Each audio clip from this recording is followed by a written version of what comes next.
The city had a rhythm now that Elias understood. The chaos, the noise, the constant movement, it no longer intimidated him.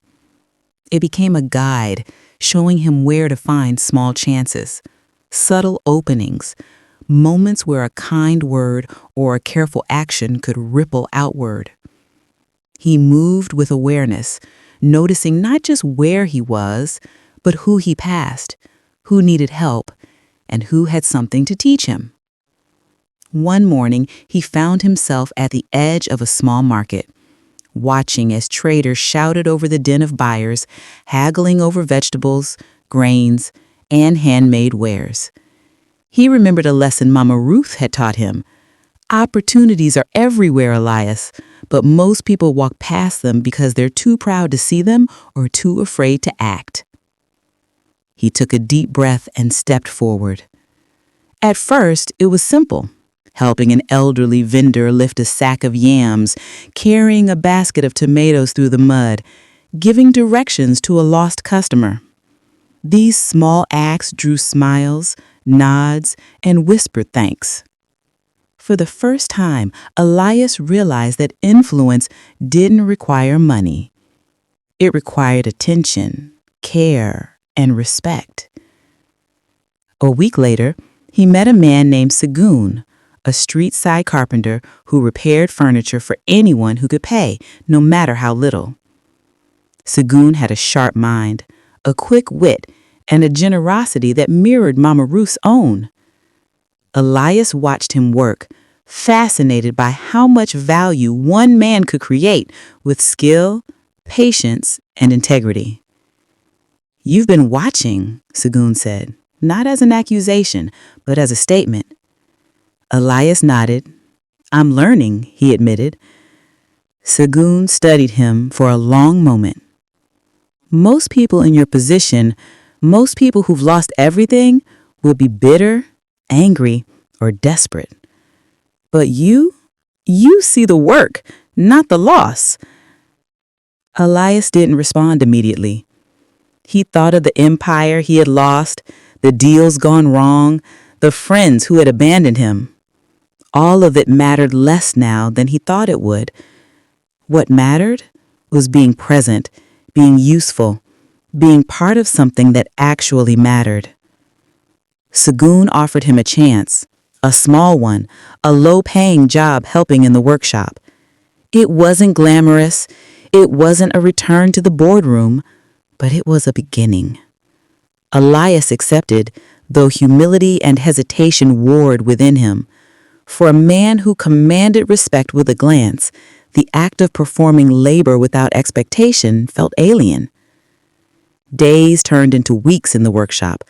Elias learned to measure, cut, sand, and assemble. His hands, once accustomed to signing contracts and shaking hands in executive offices, now bore blisters and cuts. And yet he relished it. There was a rhythm, a tangible result to his efforts, and the satisfaction it brought was unlike anything money had ever purchased.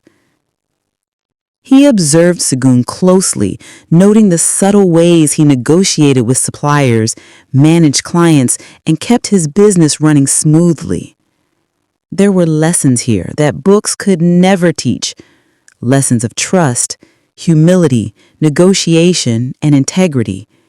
He absorbed them all like a sponge soaking up water after a long drought. One day, a client arrived at the workshop, a wealthy businessman seeking a custom-made cabinet. Segun was busy, and Elias stepped forward, offering to handle the order under Segun's supervision.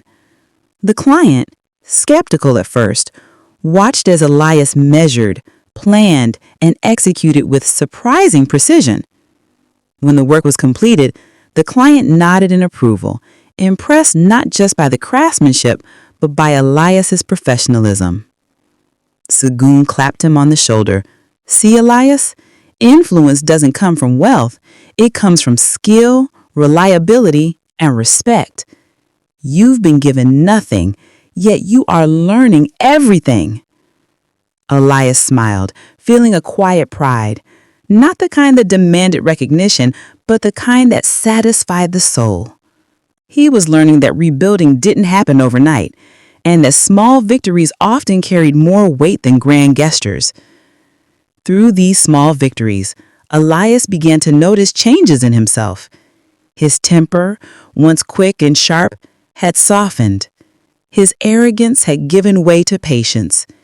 He found joy in helping others, not as a means to an end, but as an end in itself. And as he walked through the streets each day, he realized that people were beginning to notice him differently, not as a fallen billionaire, not as a beggar, but as a man who had earned his place through effort, empathy, and integrity. One afternoon, a young woman named Amaka approached him. She had heard of his work in the workshop and sought his help in designing furniture for a community center she was establishing. Elias hesitated, then agreed. The project wasn't about profit, it was about service. And as he worked with Amaka and her team, he felt something stir inside him. Purpose. For the first time since losing everything, he felt that his actions could shape the world in a positive way. Mama Ruth watched these developments with quiet approval. "You see, Elias," she said one evening, handing him a cup of tea, "the street doesn't just strip you down, it also builds you up. You've been given a second chance, not to regain what you lost, but to become someone greater than what you were." Elias reflected on her words. They resonated deeply. He understood now that true wealth wasn't measured by bank accounts or mansions, but by the ability to impact lives, to restore dignity, and to cultivate resilience in oneself and others. Weeks turned into months, and Elias's reputation began to shift. Word spread about the man who had fallen from wealth and yet found new meaning on the streets. People came seeking his counsel, not for money, but for guidance, for insight, for the wisdom that came from experiencing loss and survival firsthand.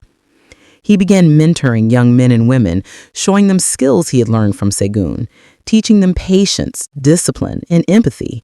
He shared stories of his former life not as a cautionary tale, but as a framework for understanding ambition, pride, and the fragility of wealth.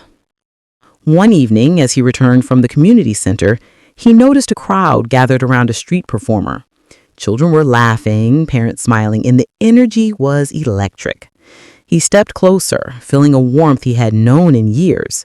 A man in the crowd looked at him and said, "You're Elias, aren't you? The man who lost everything and came back?" Elias nodded slowly.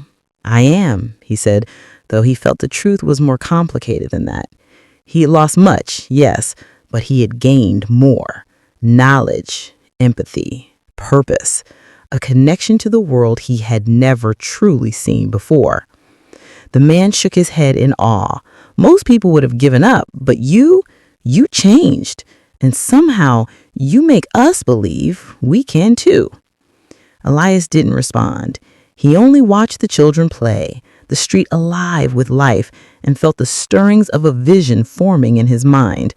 A vision not of wealth, not of empires, but of a world where people could rise from nothing, where dignity and opportunity could be shared, where the lessons of survival became tools for growth. Mama Ruth's words echoed in his mind. The street doesn't just strip you down, it builds you up. And in that moment, Elias understood he had been rebuilt. Not by money, not by power, but by humanity itself. He began planning quietly. Small steps at first. Workshops, mentorship programs, community projects. Each act was deliberate, grounded in the lessons he had learned from Segun, Mama Ruth, and the countless souls who had shared their lives with him on the streets. It wasn't about regaining his former status. It was about creating something lasting, something meaningful, something that would outlive him. And yet, despite this focus, a quiet fire remained. Not ambition for wealth, but ambition for impact. He wanted to see what could happen when someone who had fallen from the highest heights used that experience to lift others. Could he rebuild a life richer than the one he had lost? Could he create an empire, not of money, but of human potential? The answer, he realized, would not come quickly. But he had learned patience. He had learned resilience. He had learned that every person he helped, every life he touched, was a brick in the foundation of a new legacy, one not built on vanity, but on understanding, compassion, and purpose. Night fell over the city, rain pattering softly against the rooftops. Elias stood beneath a street lamp, watching the shadows move, the people living their lives, the world continuing on. He breathed deeply, savoring the air, the sounds, the life around him. He was still a man who had lost everything, but he was also a man who had found himself, and in that discovery lay the true power to rise again.